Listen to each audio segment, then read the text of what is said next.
Before we get anywhere, we start off with the late 90s, where that dude from Big Love is searching for a cheeky diamond necklace in the wreck of the Titanic. Right off the bat, this gives us our first theme for the movie: water, and how it's bad. Here, the diving team finds a safe containing various artifacts, drawings, and ancient manga paintings, therefore providing proof that weebs have been amongst us for some time now. One such drawing is of a woman wearing the diamond necklace they're looking for. However, no diamond can be found. Game over, man! It's game over! However, we soon meet an old duck who's recently escaped from her nursing home and claims to be the woman in the picture. It's unclear whether or not this is one of the Golden Girls or just simply a detoxing Charlie Sheen, but it turns out to be a Titanic survivor called Rose Dawson. Rose tells everyone about the time back in 1912. Here, things were much easier.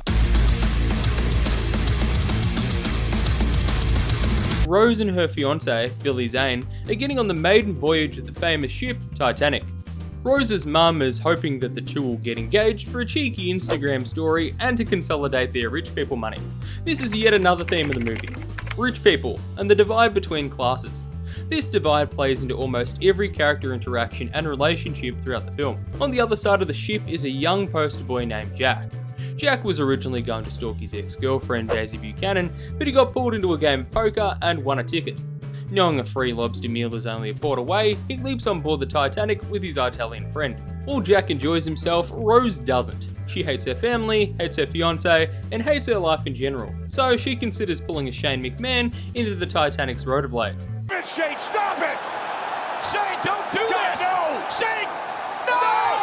However, Jack has been listening to the lyrics of Footloose recently and ends up saving it. The two hug it out and almost get caught by Billy Zane, now going by the name of Cal, who pays Jack a small wife recovery fee. This reward is less than $350 in order to avoid attracting the attention of that goddamn Loch Ness monster. I need about $350. Jack and Rose become besties, dining together and going to parties together.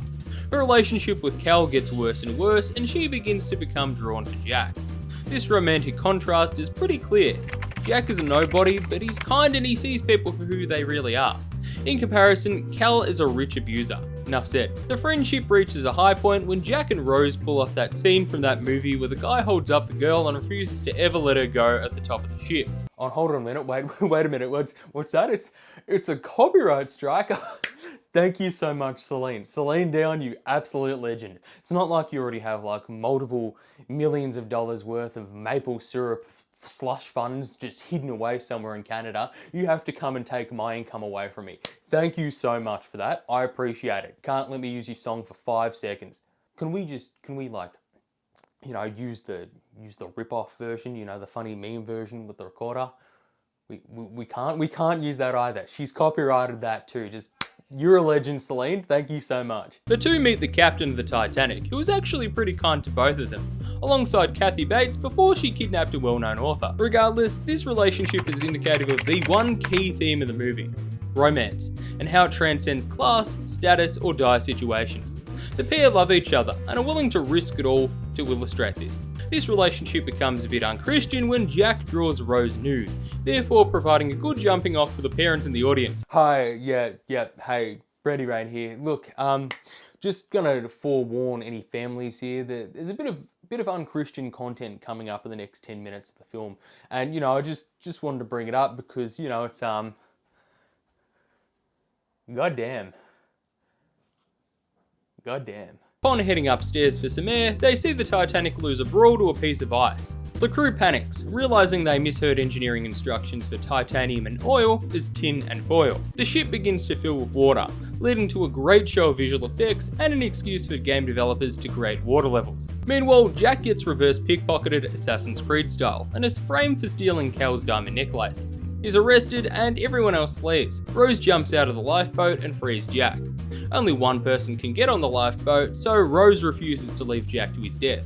This leads to a cheeky chase sequence as Cal sprints and shoots after the pair. Rolling around at the speed of sound. Got places to go, gotta follow my rainbow. Cal gives up and flees while Jack and Rose hold on to the Titanic for dear life as it goes into the air. The ship breaks and collapses, leading to a massive tragedy. In the freezing water, Jack helps Rose into a wooden panel and makes her promise to survive.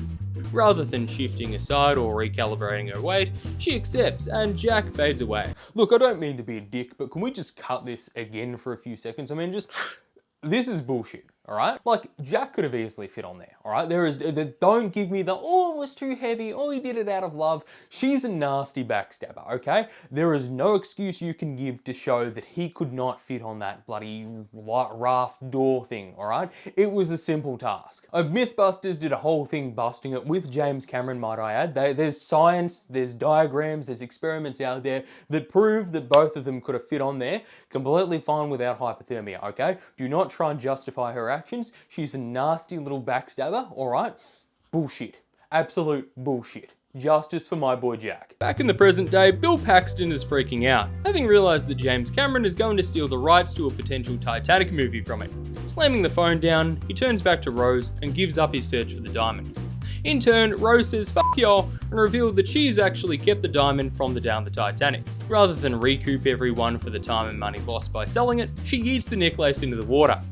In a series of paintings, Rose reunites with Jack as she sleeps.